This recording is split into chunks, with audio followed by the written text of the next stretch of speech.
ইন্নাহু মিন সুলাইমান ওয়া ইন্নাহু বিসমিল্লাহির রহমানির রহিম। চোখের জ্যোতি ভালো থাকার একটি আমল আজকে আমি পরিবেশন করব। এই আমলটা সূরা আল কদর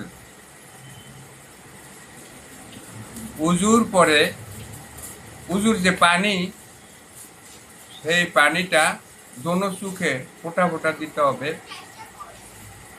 এবং আকাশের দিকে তাকিয়ে থাকতে হবে।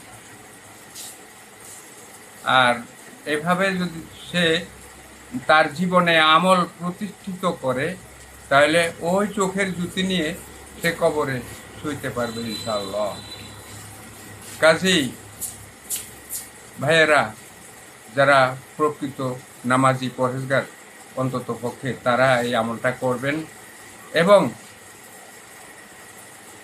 উপকৃত হলে আমাকে জানাবেন। আপনাদের প্রয়োজনীয় দৈনন্দিন প্রয়োজনীয় যে সমস্ত আমলের প্রয়োজন, রোগ ব্যাধি এসব ব্যাপারে তা আমি পরামর্শ দিতে পারবো। আপনারা যোগাযোগ করেন, তাহলে ইনশাআল্লাহ পরীক্ষিত আমলগুলো আপনাদের জন্য দান করব।